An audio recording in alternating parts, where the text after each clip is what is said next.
अकेला भी अक्सर गिर के संभल सकता हूँ मैं। तुम जो पकड़ लो हाथ मेरा दुनिया बदल सकता हूँ मैं। मांगा है तुम्हें दुनिया के लिए, अब खुद ही सनम फैसला कीजिए। यूं तो अकेला भी अक्सर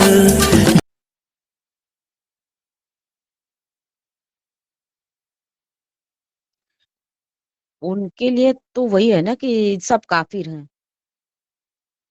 जो अल्लाह को मानता है वो ही है और सब काफिर हैं, मतलब सब काफिर हैं उनके लिए सब।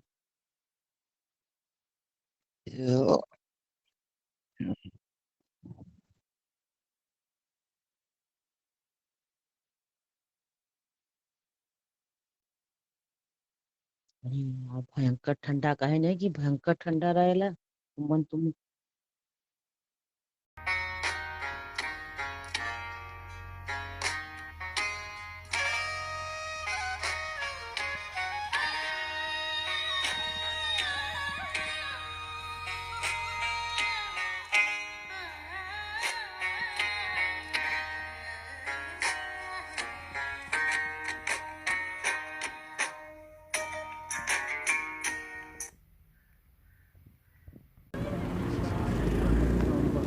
अजय हो।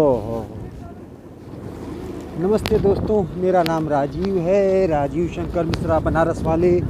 आज से 12 साल 2012 में मैं इसी पर स्वयंभू के इन्हीं रास्तों पे मुझे एक पुरस्कार मिला था ब्लॉगर के लिए। तो भारत के एक बहुत बड़े ब्लॉगर थे BS पावला जी। तो रात में दारू पी करके मुझसे पूछे तू कौन सी किताब लिखा है रे कि तेरे को पुरस्कार मिल गया। तो मैं भी नया था, मैंने कहा था कि साहब सपने में एक बिटिया हमने किताब लिखी है जो प्रेस में है और वो अभी सोशल मीडिया पे ही रह गई है, लेकिन मुझे पुरस्कार मिल गया है। तो ये कथा वहीं पर है कि काठमांडू के बस के रास्ते पे चलते चलते मुझे एक बिटिया मिल गई और माँ नहीं थी, बाप कैंसर से मर रहे थे, भाई भाग गया था। 5,000 रुपये के लिए उसने मेरे सामने अपने कपड़े उतारे थे। हमने कहा कि नहीं तुम लड़ो, और उसकी जीवन की लड़ाई में उसको बनाते हुए एक अच्छे जगह पे पहुंचा दिया। माँ बाप भी नहीं है, उसके किए हुए सारे कर्मों की जिम्मेदारी मेरी और मेरी बीवी की है। लेकिन गुनाह ये हो गया है कि वो हैदराबाद गई थी अपनी ट्रेनिंग में और वहाँ वो 2 मुस्लिम लड़के थे। और मैं भी पिछले दिनों जब मुक्तिनाथ गया था तो वो लेकर के आई थी, बोली डैडी मैं शादी करना चाहते हैं। तो हमने कहा कि नहीं यार, ये मेरे धर्म के खिलाफ़ है। एक तो तुम नेपाली हो, मैं भारतीय हूँ, लोग यही कहेंगे कि साले इस धोती ने अपनी बेटी को पाकिस्तानी के हाथ बेच दिया। तो ये कहानी का सारा डिटेल और जो लिखा हुआ है, मैं BS पावला जी की जो मैंने सुनाया था वो मेरे सामने हकीकत हो गया है। और मैं धर्म की इस नगरी में मैं ये कहानी सुना रहा हूँ, क्या करना है वो देखते रहेंगे।